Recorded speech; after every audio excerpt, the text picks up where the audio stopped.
Saya ada satu cerita lucu. Janji ketawa ya di akhir ya. Ada satu orang kaya banget. Ini pemilik toko emas terbesar di Indonesia. Terus jatuh sakit, akhirnya sekarat. Nah, waktu dia jatuh sakit terus dia panggil istrinya. Dia bilang gini, "Tolong kumpulin ketiga anak kita, saya mau kasih pesan-pesan terakhir." Istrinya buru-buru kumpulin 3 anaknya. Terus waktu 3 anaknya datang, dia panggil, "Sean, kamu udah di sini." Itu by the way nama anak saya Bapak Ibu ya. "Sean, kamu udah di sini." "Iya Papi, aku udah di sini." Ya, terus dia panggil anak yang kedua, "Sky, kamu udah di sini?" "Iya Papi, udah di sini." "Sydney, kamu udah di sini?" "Ya Papi, aku udah di sini." Tiba-tiba bapak itu bangun, dia lihat anaknya, terus dia bilang kayak gini, "Kalau lu orang bertiga ada di sini, siapa yang jaga toko kita?" Aduh, ini harusnya lucu loh. Oke, Bapak Ibu, teman-teman semua ya, saya percaya ketika orang mau ngasih pesan terakhir, itu pesan yang sangat penting. Karena abis itu dia nggak ada, dia mau titip pesan-pesan yang penting buat anak-anaknya, orang-orang yang dia tinggalin. Nah, hari ini kita akan belajar, kita akan bahas pesan terakhir Yesus sebelum dia diangkat ke surga. This is a really important message buat kita orang Kristen, buat kita orang Katolik, orang-orang yang percaya sama Tuhan. Dan hari ini kita akan belajar tentang itu. Kita akan bedah, nanti Reza juga akan bedah. Saya percaya kalau Anda hari ini hadir di sini bukan sebuah kebetulan. You will be blessed. Kita akan belajar banyak bagaimana menjalankan perintah terakhir Tuhan Yesus. Amin. Oke, sebelumnya welcome to the feast. Selamat datang di tempat paling menyenangkan di seluruh dunia ya. Jangan ragu-ragu, tepuk tangan. Welcome to the feast. Selamat datang. Di tempat ini Anda bisa jadi diri Anda apa adanya. Ya, no one will judge you. Mungkin hari ini, mungkin belakangan ini kita jatuh dalam dosa. Mungkin belakangan ini kita dalam situasi yang terpuruk. Tapi kalau Anda datang ke tempat ini, Bapak Ibu teman-teman, percayalah, we love you. And the most important thing is God's love you. Tuhan sayang sama Anda. Jangan percaya kalau kata-kata iblis ada di dalam diri kita bahwa kita gak berharga, bahwa gak ada yang sayang sama kita. Saya mau bilang hari ini bahwa Tuhan sayang sama Anda. Kalau Anda datang ke sini bukan sebuah kebetulan. Kalau Anda pulang dari sini bawa message sesuatu, Tuhan sayang sama Anda. Amin. Oke, kalau gitu by the way, ada nggak yang baru pertama kali datang ke feast hari ini? Ada yang baru pertama kali datang? Wah, boleh kita kasih aplaus yang meriah untuk para first timer. Fams, teman-teman di sekitarnya boleh kasih selamat, boleh salamin, kenalan, give them a big hug ya. Teman-teman first timer nanti pulang tolong ke Connect Desk ya, Anda bisa tanya apapun tentang LOJF di Connect Desk dan nanti akan ada special souvenir buat Anda, jangan lupa ya. Nah, kita mau doain doa favorit kita yang kita doakan setiap minggu. Yuk, dalam nama Bapa dan Putra dan Roh Kudus. Amin. Today I receive all of God's love for me. Today, I open myself to the unbounded, limitless, overflowing abundance of God's universe. Today, I open myself to God's blessings, healing, and miracles. Today, I open myself to God's words so that I become more like Jesus every day. Today, I proclaim that I'm God's beloved, I'm God's servant, and I'm God's powerful champion. And because I'm blessed, I'm blessing the world. In Jesus' name, amen. Thy word is a lamp unto my feet and a light unto my path. Bacaan kita hari ini diambil dari kitab Matius 28. Matius pasal 28 ayat 18 sampai 20. Yesus mendekati mereka dan berkata, kepadaku telah diberikan segala kuasa di surga dan di bumi. Karena itu pergilah, jadikanlah semua bangsa muridku dan baptislah mereka dalam nama Bapa dan Anak dan Roh Kudus, dan ajarlah mereka melakukan segala sesuatu yang telah kuperintahkan kepadamu. Dan ketahuilah aku menyertai kamu senantiasa sampai kepada akhir zaman. Bapak Ibu teman-teman, ini dua ayat ini adalah dua ayat paling akhir dari kitab Matius. Jadi ini adalah isinya adalah pesan terakhir Tuhan sebelum dia diangkat ke surga. Saya percaya kalau dia ada di antara kita mungkin punya kesempatan bisa kasih pesan-pesan terakhir sebelum dipanggil Tuhan, bisa kasih pesan-pesan terakhir buat anak-anak kita, buat orang yang kita cintai.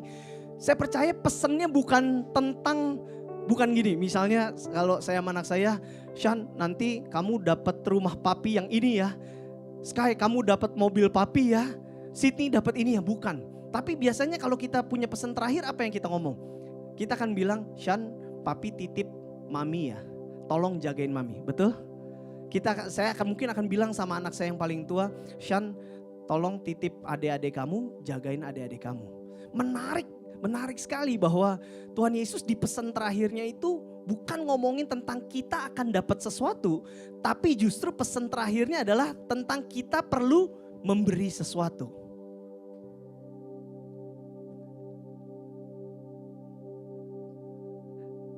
Saya tutup dengan satu cerita. Tahun 2022 kemarin adalah tahun yang sangat penting buat saya. Saya punya satu bisnis kecil dan seperti semua para entrepreneur, impiannya adalah pengen bisnisnya autopilot, pengen bisnisnya bisa jalan sendiri, nggak perlu kita hadir di situ, duitnya tetap masuk. Benar nggak? Ada yang entrepreneur di sini? Teman-teman yang entrepreneur ada? Wih, nggak ada yang angkat tangan ya? Ada ya? Pasti impiannya gitu, benar ya? Saya juga ngimpinya gitu, pengennya bisa seneng-seneng, nggak perlu kerja, duitnya masuk.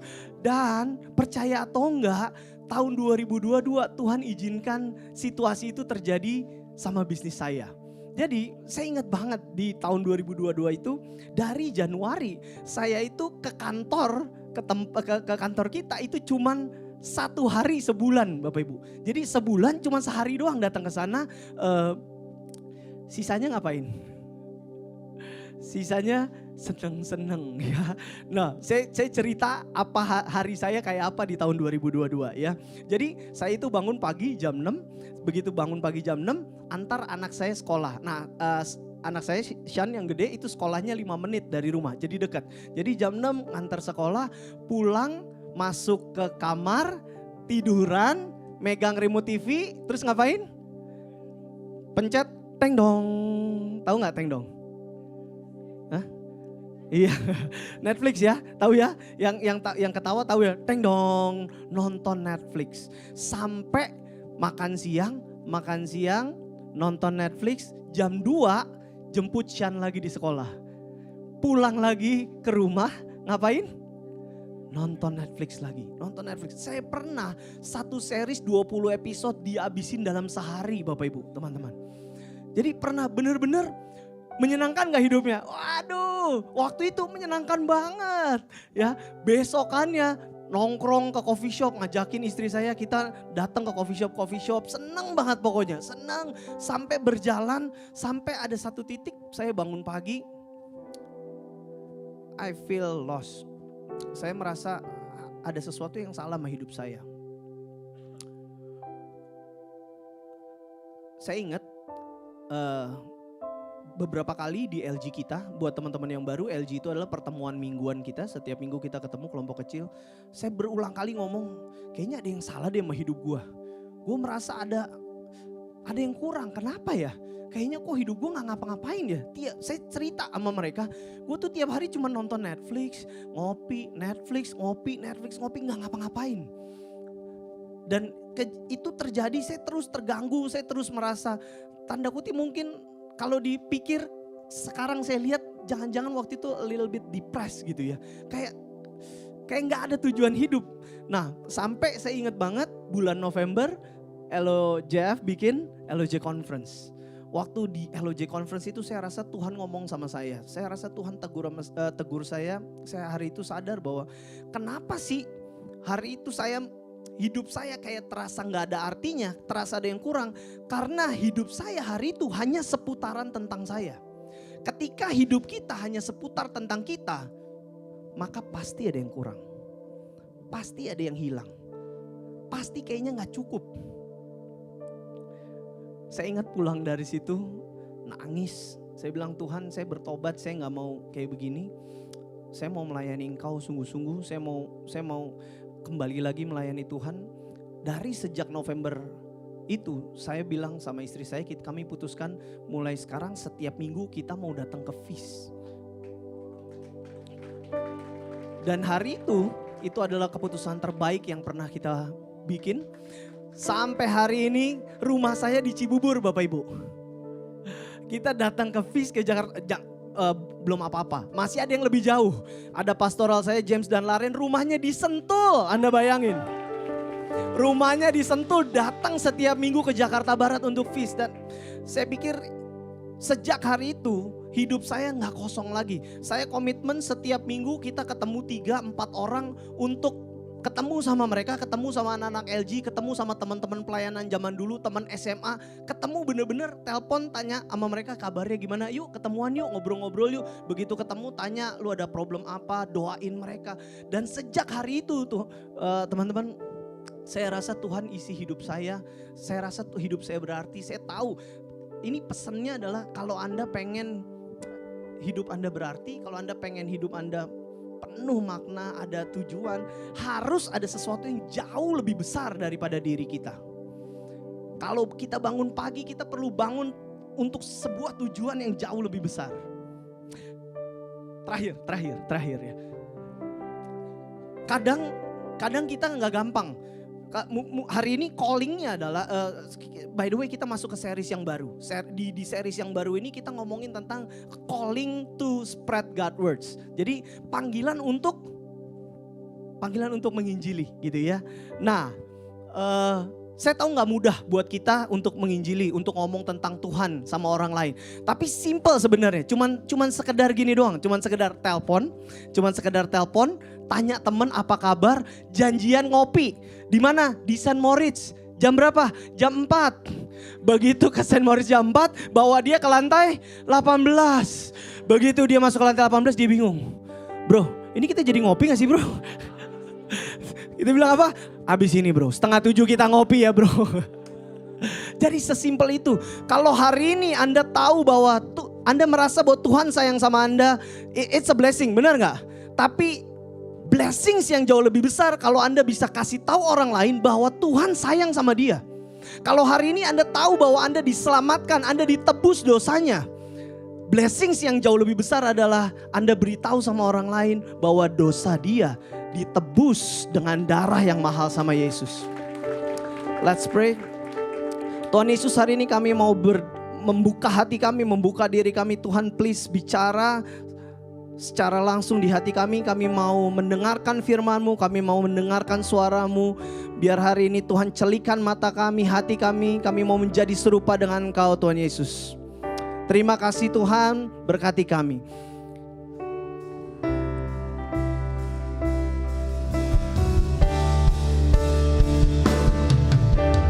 Thy word is a lamp unto my feet and a light unto my path.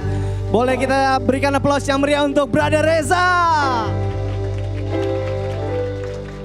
Yang terberkati oleh pelayanan kesaksian brother kita Julio. Boleh kasih tepuk tangan sekali lagi. Silakan duduk, katakan pada kanan kirinya Anda akan diberkati hari ini.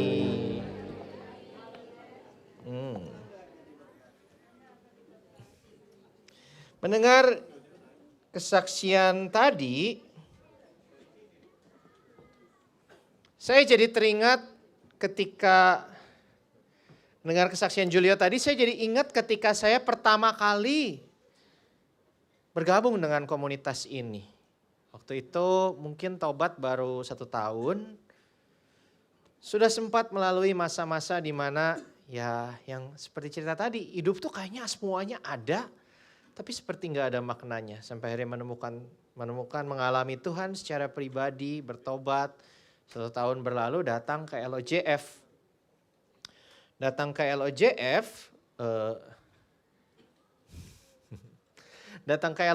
Waktu pertama kali datang ke LOJF, dikasih tuh kan novena to God's love.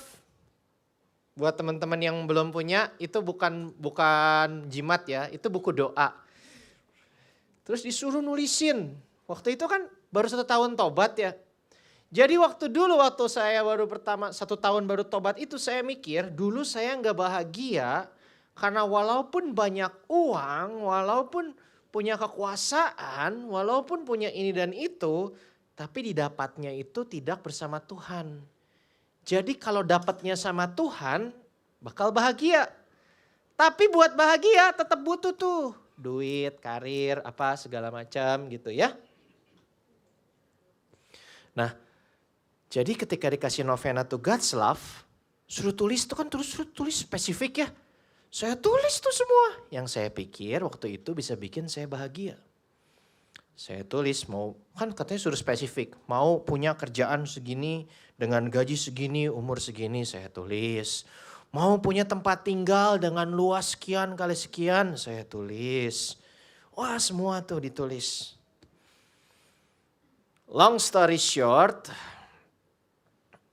hampir 10 tahun lebih berlalu, saya lihat lagi ke belakang. By the way, Novena to God's Love versi 1.0 saya itu hilang. Itu versi 1.0 ya, hilang karena waktu pindahan, waktu saya nikah itu kayaknya ketinggalan di kosan saya. Cuman saya masih ingat isinya itu. Karena saya masih ingat isinya, saya lihat ke belakang 10 tahun. Emang Tuhan baik. Tuhan kabulkan sebagian dari yang saya tulis. Dan yang dikabulkan itu, Dia kabulkan jauh melebihi yang saya tulis. Contoh paling simpel, bukan teologi kemakmuran ya, tapi ini yang saya alami, jadi saya harus jujur. Saya tulis saya mau punya kerjaan dengan gaji sekian di umur sekian. Saya ingat-ingat lagi, karir saya dapat gaji segitu 2 tahun dari sebelum saya tulis. Jadi misalnya di Novena to God's Love tulis umur 35 gitu ya. Ternyata umur 33 tuh udah dapat gitu. Terus tempat tinggal saya sekarang luasnya itu lebih luas dari yang saya tulis di Novena to God's Love. Jadi yang dikabulkan melebihi yang saya kira. Yang gak dikabulin.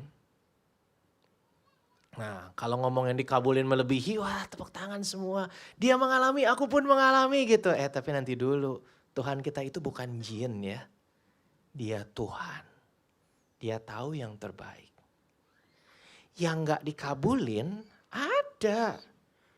Bahkan beberapa tuh sangat penting buat saya. Saya share aja di sini. Saya berdoa supaya ada rekonsiliasi antara papa saya dengan adik-adiknya. Sampai sekarang masih saya doakan. Saya tulis juga pertobatan beberapa orang yang penting buat saya dalam hidup saya. Kalau keluarga dijawab puji Tuhan. Semua keluarga saya sekarang percaya Tuhan Yesus dan melayani Tuhan. Terima kasih Tuhan. Tapi ada teman-teman saya yang sampai sekarang pun gak ada gejala-gejala mau tobat nih. Gejalanya aja gak ada gitu. Tapi yang menarik, ada satu yang saya itu kelupaan. Waktu itu kan belum kenal istri saya. Harus spesifik kan. Jadi saya tulis nama mantan saya. Gue pengen balik sama dia. Lalu ketika saya bertemu dengan LJL saya jatuh cinta. Kayak udah yakin aja gitu ini bakal jalan sama ini. Cuman itu Novena to God's Love lupa gue revisi guys. Jadi nama sang mantan itu terus aja diangkat, didoain gitu. Tapi kan gak dikabulin, Tuhan ganti sama yang lebih baik ya. Nah apa maksudnya saya cerita itu? Semua yang tadi saya bilang yang Tuhan jawab dengan cara yang lebih baik maupun yang belum dijawab maupun yang dijawab dengan cara yang berbeda. Itu makan proses. Rata-rata 4 sampai 5 tahun. Satu-satunya yang instan yang luar biasa itu beberapa hal. Tapi mau instan, mau proses, Tuhannya sama, dia baik, punya tujuannya sendiri ya. Cuman yang proses itu 4-5 tahun. Apakah selama 4 sampai 5 tahun itu ternyata saya nggak bahagia? Saya ngerenungin itu ketika nyiapin firman ini. Ternyata yang waktu pertama saya tulis, saya kira itulah, kalau punya itu saya akan bahagia. 4-5 tahun mendapatkan semua, atau mendapatkan versi yang lebih baik dari yang saya tulis di Novena to God's Love. Bukan berarti 4-5 tahun bersama Tuhan pertama-tama saya nggak bahagia. 4-5 tahun itu saya sudah menemukan kebahagiaan. Saya sudah menemukan kedamaian. Saya ingat nyicil utang kartu kredit itu. Kartu kredit ada 6 biji, limitnya mentok semua dulu karena gaya hidup nggak sehat. Bertobat nggak langsung dilunasin Tuhan seketika. Dikasih hikmat untuk nyicil, untuk berhemat. Waktu 1 pun belum lunas atau waktu baru 1 lunas, ada bahagia, ada damai sejahtera. Terima gaji, dipakai buat nyicil utang, bayar kos, sisa 300.000 buat makan sebulan. Ada bahagia, ada damai sejahtera. Kenapa? Saya menemukan ternyata kalau jalan bersama Tuhan, kebahagiaan itu kita temukan bukan ketika kita dapat sesuatu dari dia di ujung, tapi ketika kita sadar dia jalan bersama kita sampai ke ujung sesuatu yang udah dia siapkan buat kita. Makanya judul tema kita bulan ini contagious. Kenapa? Karena dalam keadaan saya belum punya uang, belum punya influence, bahkan belum punya pengetahuan Alkitab seperti sekarang. Tapi ketika di hati ini tuh ada pengenalan pribadi akan Tuhan, 5 tahun pertama itu saya tuh bawa, gak mau sebutnya penyakit ya, saya bawa sesuatu yang menular. Ini kekristenan saya jadi nular loh ternyata. Jadi kalau ngobrol sama temen sedikit banyak bisa sharing tentang iman, tentang kebaikan. Karena mereka bingung, lu utang banyak, keluarga lu gak beres, bos lu toksik, kenapa lu hai begini, apa lu gila? No, because I have Jesus. And Jesus love is contagious. Karena itulah judul kita. Contagious. Jadi menginjili, memberitakan firman bukan cuma masalah sejauh apa Anda paham teologi. Tapi seberapa kenal Anda dengan sang guru secara pribadi.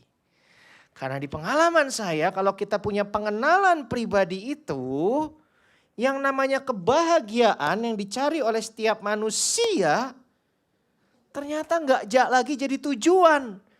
Tapi setiap proses yang kita jalani mengejar sesuatu yang Tuhan minta kita lakuin, dalam prosesnya itu sendiri sudah ada kebahagiaan. Kenapa?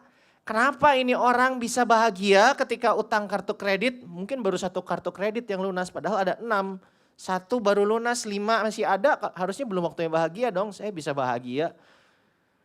Tinggal masih di kamar kos, mungkin sekitar 2x3 meter, 2x3 meter dengan dinding triplek dan atap seng kalau siang panasnya luar biasa, AC mau 16 juga tetap aja panas. Bosnya toksik, tapi why?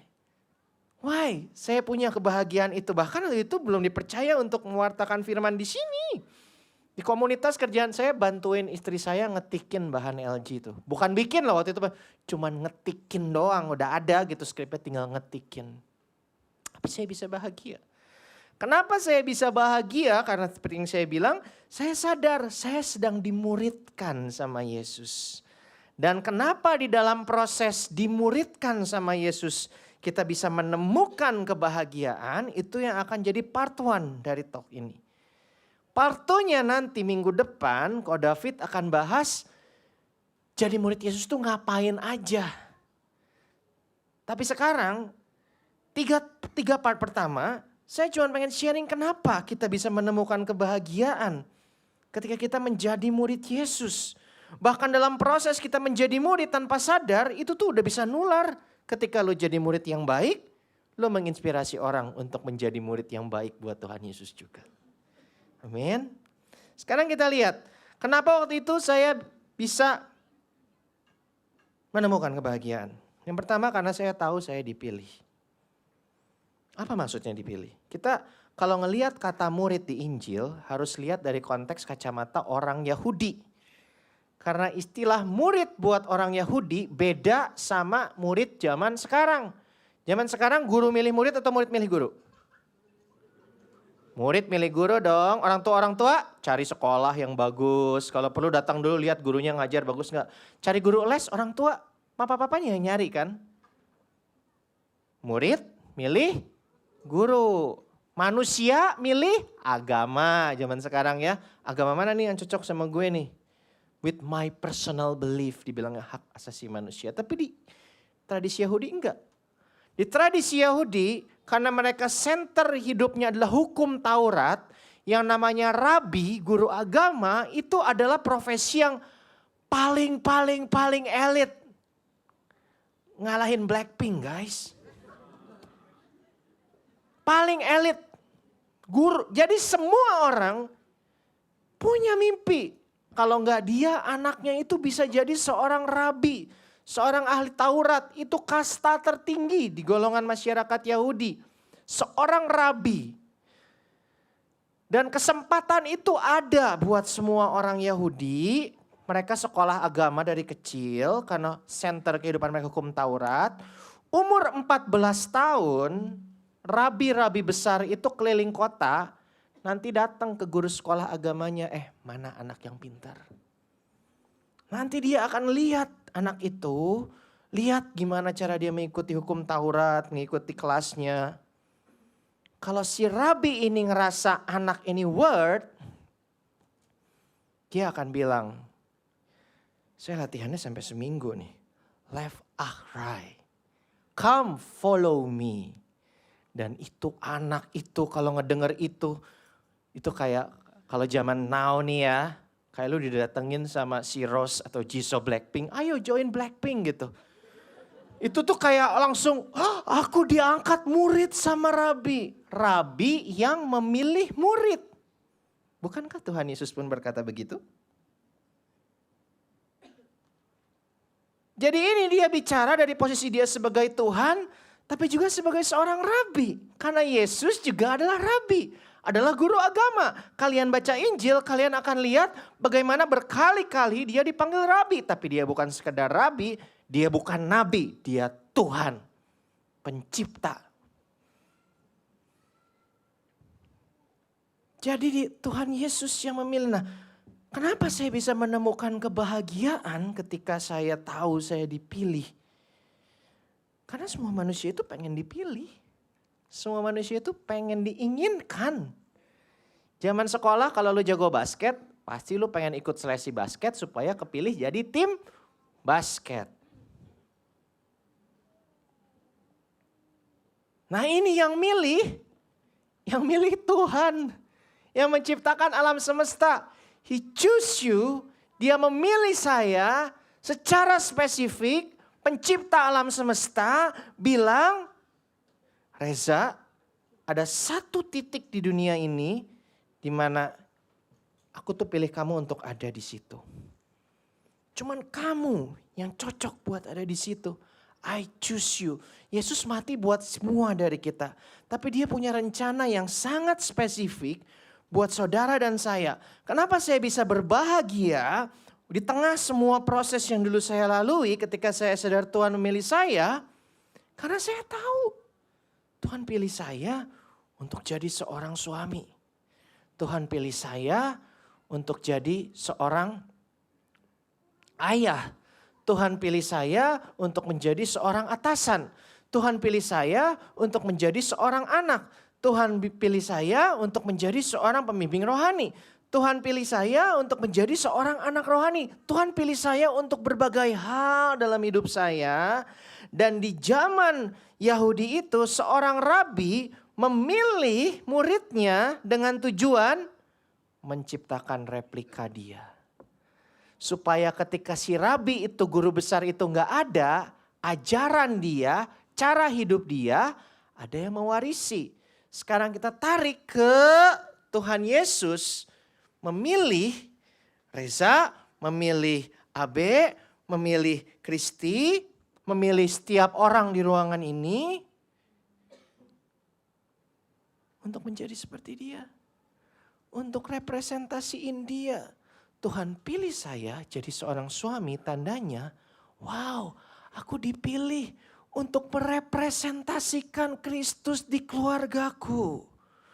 Wow, aku dipilih untuk menjadi perwakilan Kristus di kantorku berhadapan dengan bosku yang toksik itu. Dan ketika seorang rabi memilih murid, dia akan wariskan semua yang dia punya. Seperti ketika Tuhan Yesus pada 12 rasul, dia berikan kuasa dan kasih. Gimana saya gak bersuka cita, gimana saya gak excited dengan kehidupan kalau saya tahu Tuhan pilih saya untuk perlengkapi saya dengan karakter dia, dengan kuasa dia, dengan kasih dia untuk membawa pribadinya ke kantor saya, ke keluarga saya yang waktu itu berantakan, ke teman-teman saya yang waktu itu gak kenal Tuhan. Wow. Kalau saya tahu, wow.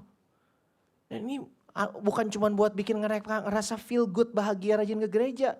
Ini masalahnya surga sama neraka. Yang tadinya ke neraka bisa jadi pindah ke surga. Karena Tuhan taruh kita di tengah situ. Situasi keluarga yang seperti neraka bisa jadi seperti surga. Karena Kristus hadir di situ. Dan Kristus hadir melalui siapa? Melalui kita muridnya. Dan kita dipilih untuk ngelakuin itu. Wow. Yang pertama, kenapa saya bisa menemukan kebahagiaan? Karena saya menyadari Tuhan memilih saya. Seperti Tuhan memilih saya, Tuhan pun memilih saudara-saudara. Di keluarga, di pekerjaan, dimanapun itu. Itu perutusan. Untuk mewakil, untuk menjadi wakil Kristus. Supaya orang kenal Kristus melalui kehidupan kita. Dan terinspirasi untuk mengenal Kristus. Lewat kehidupan, pikiran, perkataan, perbuatan kita. Dia bisa perlengkapi saya dengan kuasa dan kasih-Nya. Dia pun bisa perlengkapi saudara dengan kuasa dan kasih-Nya. Amin. Nah, tapi kalau kayak gitu ada juga yang mikir, wah berat nih. Apalagi dunia ini kan sekarang langsung pakai istilah ekstrim semakin antikris ya. Semakin antikristus. Kumis sama kumis kalau kita bilang gak normal, langsung kita dihakimi sama dunia. Kalau kita bilang kumis kawin sama kumis itu bukan awalnya Tuhan menciptakan manusia desainnya seperti itu, langsung kita dibilang melanggar HAM. Dunia bilang sampai film karton aja ada sekarang kan. Anak kecil bilang I have my daddy and I have my papa katanya. Daddy love papa. Film kartun men buat anak-anak. Kita melawan arus. Kalau mau benar-benar sungguh-sungguh sama Tuhan, kita melawan arus dan itu terasa berat. Tapi di situ saya menemukan lagi, Tuhan bukan cuma mau menunjuk kita untuk ngelakuin sesuatu. Yohanes 15 ayat 4 Tuhan Yesus bilang, tinggal di dalam aku dan aku di dalam kamu.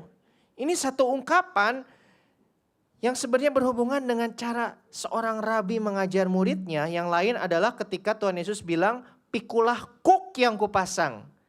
Pikulah kuk yang kupasang itu diucapkan oleh semua rabi di abad ke-1 itu ketika mengajar. Artinya, adopt cara hidupku. Adopt pola pikirku. Adopt cara aku memandang dunia. Itu Tuhan Yesus bilang pikulah kuk. Karena kuk itu kan fungsinya mengarahkan kan.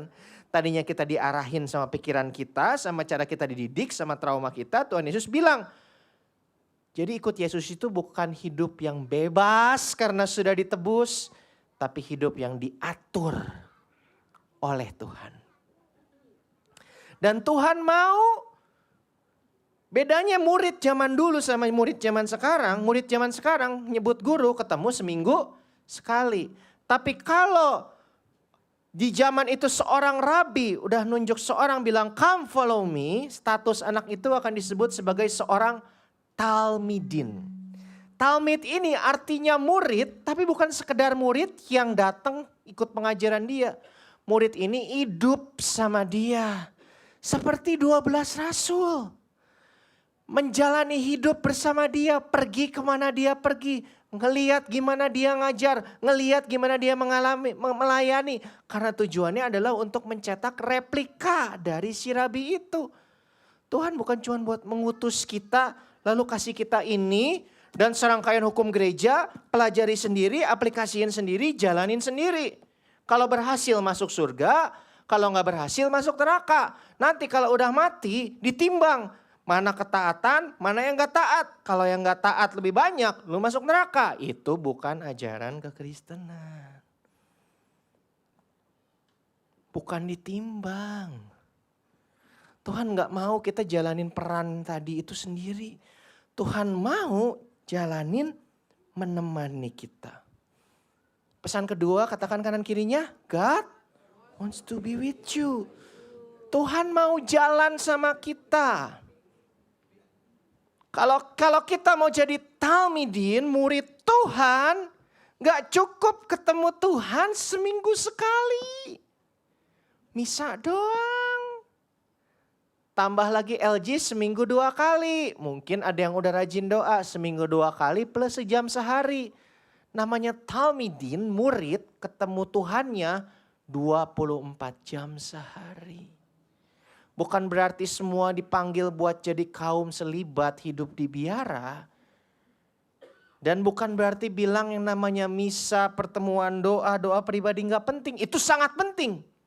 Di momen-momen itu seperti quality time. Dimana kita tune hati kita buat sadar dia tuh ada bersama kita. Dan kita dapat arahan apa yang harus kita lakuin sepanjang hari. Tinggal di dalam Tuhan berarti kita jalani hari dengan kesadaran. Tuhan ada sama aku loh, ini ada Roh Kudus di sini. Roh Kudus, kamu mau ngapain saat presentasiku yang berikut ini? Roh Kudus, kamu mau aku ngapain di kantorku? Roh Kudus, hari ini aku mau makan-makan sama mama. Kamu mau aku ngapain? Walaupun tiap ketemu mama bawaannya berantem, tunjukin hari ini. Kamu mau aku ngapain? Jadi murid. Berarti menjalani hidup bersama Tuhan. Tuhan mau sama kita bukan cuma seminggu sekali, seminggu 2 kali, atau tiap hari sejam. Tuhan mau sama kita setiap waktu. Dan dia memang ada setiap waktu. Karena Roh Kudus ada bersama kita. Tinggal kitanya sadar atau enggak. Seorang santo namanya Santo Ignatius Loyola bilang, kalau kita sadar bahwa Tuhan ada bersama kita, kita membawa surga kemanapun kita berada.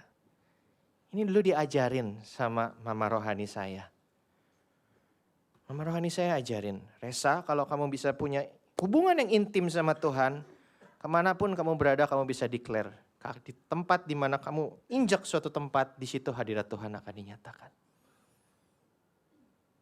And it's true. Ada orang-orang yang ngelihat kehadiran aja, wah, atmosphere is changing. Jadi seorang murid berarti membawa surga di hati kita. Terus kita mau cari kebahagiaan di mana lagi? Ya kebahagiaannya udah ada di sini. Karena di hati kita tinggal yang punya surga. Amin. Tapi kenapa banyak orang KTP-nya Kristen, KTP-nya Katolik, udah rajin pelayanan, eksis di komunitas. Tapi kenapa malah bikin orang malas berkomunitas? Lu mau gak join LOJF? Kagak, ada orang itu malesin.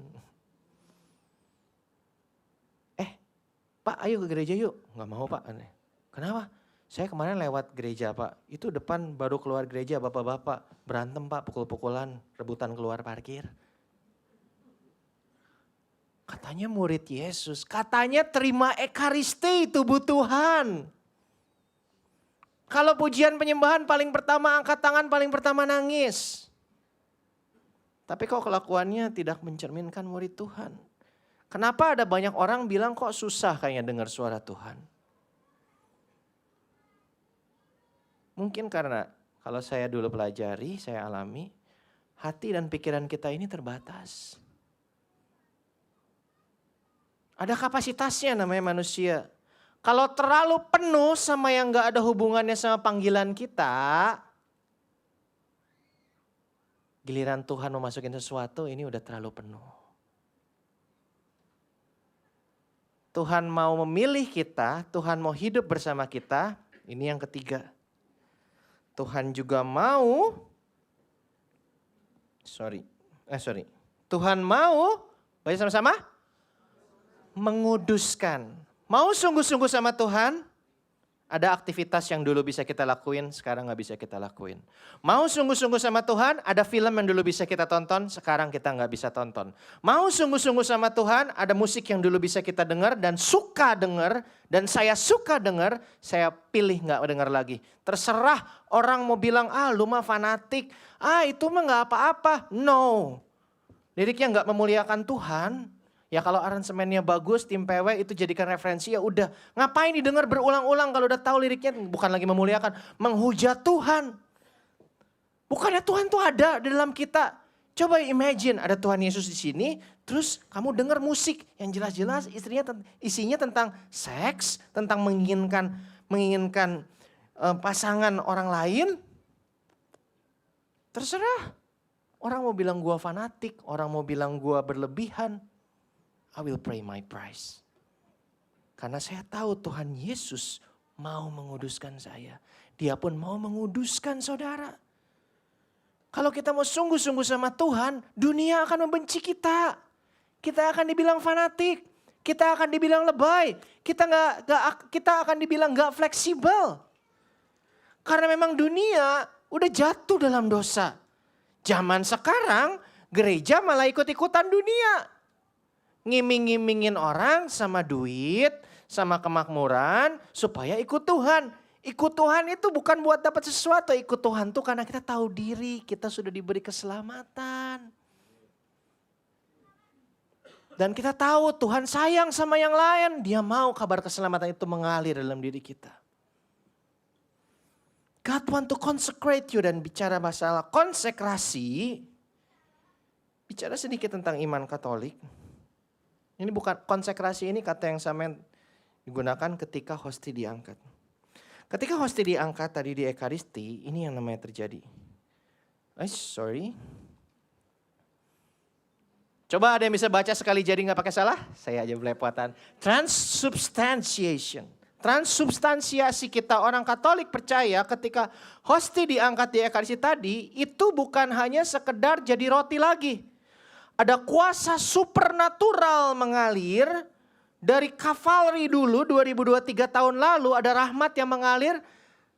Gak terhalang ruang dan waktu, gak percaya. Orang tobat dibaptis sekarang, selamatnya kapan?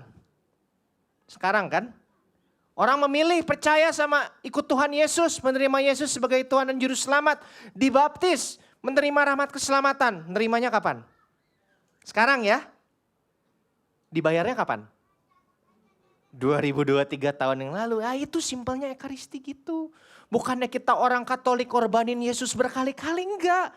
Yesus berkorban sekali. Rahmatnya menembus ruang dan waktu. Membuka pintu keselamatan buat kita. Dan mengalir di setiap Ekaristi. Dimana ketika konsekrasi terjadi, roti ini benar-benar jadi tubuh. Tubuh Tuhan, rahmatnya mengalir dari kavaleri 2023 tahun yang lalu. Sehingga Tuhan bisa punya kesempatan, kita bisa punya kesempatan. Tim pemusik boleh maju ke depan. Kita bisa punya kesempatan benar-benar mengalami keintiman tubuh kita bersatu dengan tubuh Tuhan. Eucharist.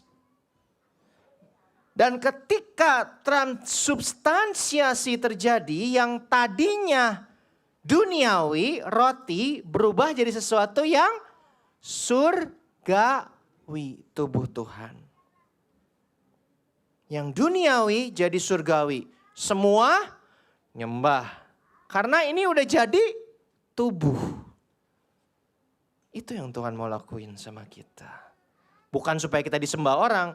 Dia mau mengubah kita yang manusia lama. Dia tuntun kita bayar harga, kudusin diri. Ada sesuatu yang harus kita cut dari hidup kita. Pergaulan yang harus kita cut dari hidup kita. Tontonan yang harus kita cut dari hidup kita. Dia ingin memisahkan kita.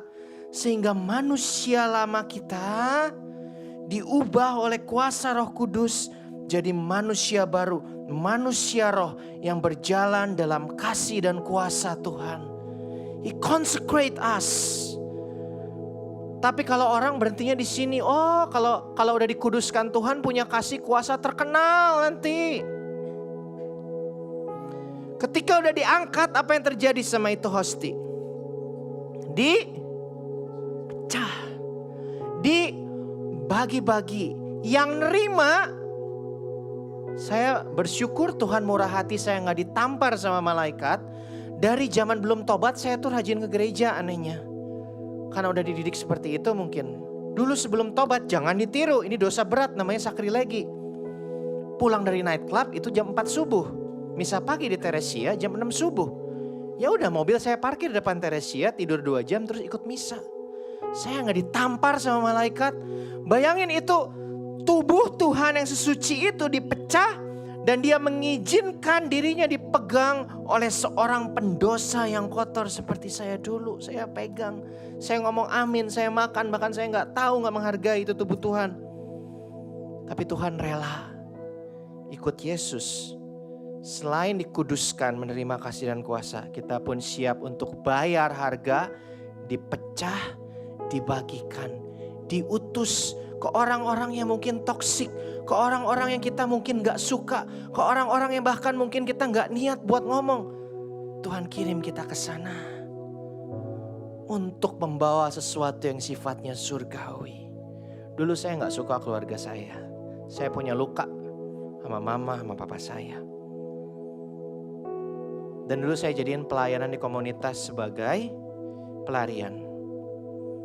Tapi Tuhan bilang, Resa, di LOJF sebulan 2 kali aja. 2 kalinya pulang Bandung layanin keluarga kamu. He speak in my heart. Dan tiap saya ketemu, aduh ini rasanya gak enak banget. Dan waktu itu belum kenal sama mama rohani saya. Tapi waktu udah kenal, saya baru ngerti, oh ini waktu MDT ajarin tentang bayar harga, oh itu tuh dulu istilahnya itu tuh bayar harga atau baru sadar, oh itu tuh dulu bayar harga. Karena gak suka ketemu mama, ketemu papa, ketemu cici tuh gak suka. Luka. Tapi karena Tuhan suruh, saya tahu kalau saya lakukan itu saya menyukakan hati Tuhan. Dan menyukakan hati Tuhan itulah yang terpenting buat saya ketika itu. Karena saya tahu Tuhan sudah memberikan segalanya. Biar saya menemukan kebahagiaan sejati, yaitu dia. So saya tetap lakukan sesuatu yang saya gak suka. Karena saya tahu itu menyukakan hati Tuhan dan sangat gak enak. But after that, 4 tahun setelah saya memutuskan, saya mau bayar harga Tuhan, taat urusan keluarga. Papa saya yang begitu keras hati belajar ilmu hitam dan lain sebagainya. Menerima Yesus sebagai Tuhan dan Juru Selamat di Yerusalem. Ketika kami ziarah keluarga, dia ngaku dosa untuk pertama kalinya dalam 40 tahun. Dan setelah dia pulang dari sana sampai sekarang, seluruh anggota keluarga saya melayani Tuhan, beri kemuliaan buat Tuhan. God want to consecrate you. God want to send you. Dia ingin memperlengkapi Anda.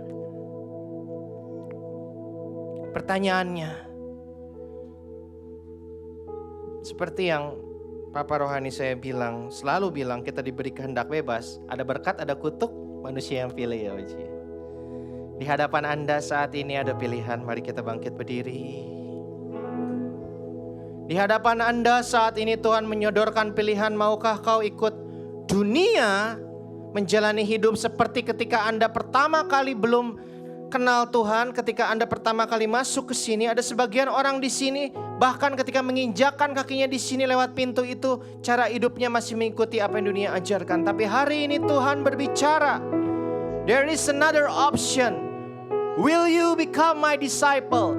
I choose you I want to be with you and I consecrate you. Kalau Anda tahu, Andalah orang yang akan berkata ya sama Tuhan.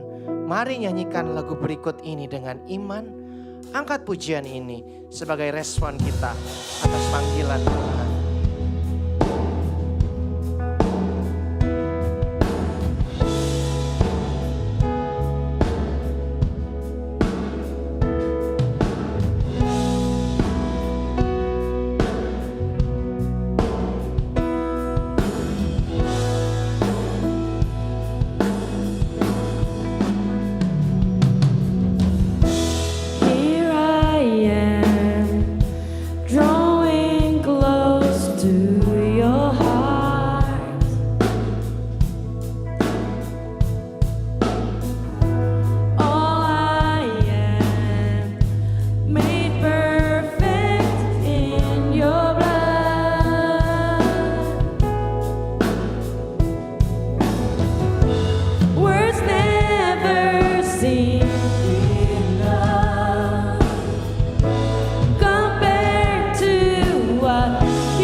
Kita lakukan secara singkat saja biar musik tetap mengalir. Kalau Anda tahu hari ini, lewat firman hari ini, lewat pujian penyembahan yang kita naikkan, lewat sermon Romo hari ini, Tuhan berbicara kepada hatimu secara pribadi. Ingin Anda jadi murid Dia, ingin Anda sungguh-sungguh sama Dia. But you know you cannot do it by yourself, you need the power of God. Anda perlu rahmat, Anda ngerasa butuh didoakan, angkat tanganmu. Kita akan berdoa bersama-sama. Tuhan, Kau lihat setiap tangan yang terangkat. Setiap murid Tuhan di sini yang tangannya enggak terangkat tapi tahu Anda punya beban, doakan yang tangannya terangkat. Kita doa bersama-sama karena itulah gereja, kita berdoa bersama-sama. Tuhan, kami berdoa bagi setiap saudara kami yang tangannya terangkat, yang butuh pencurahan, yang butuh kuasa, yang butuh rahmat, yang butuh kasih. Saat ini kami bersepakat di dalam nama Yesus, kasih Tuhan tercurah saat ini. Holy Spirit flow, Holy Spirit touch their heart, Holy Spirit give new anointment, perlengkapi mereka, urapi mereka. Ini kami Tuhan, kami persembahkan hidup kami gak mau setengah-setengah lagi. Kami mau bayar harga, kami mau bawa hidup kami yang baru sebagai persembahan di mezbah-Mu. Biar nama Tuhan dipermuliakan melalui hidup kami. In Jesus name, sing it together church. Ini setiap kami Tuhan, we offer our lives, we wanna be consecrated. All I have, all I have, all I have is what I give. All to you, all to you, all to you. Consume me, Lord, as a living sacrifice. Kami nyatakan inilah seluruh keberadaan kami bagi-Mu Tuhan.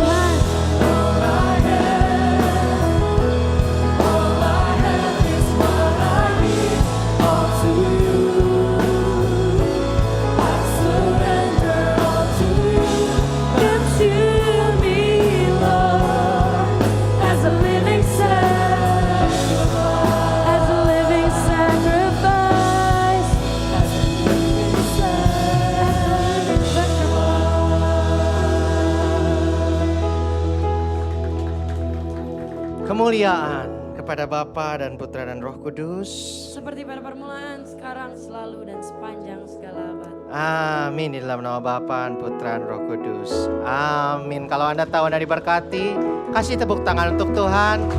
Dan katakan kanan kirinya, be Jesus disciple.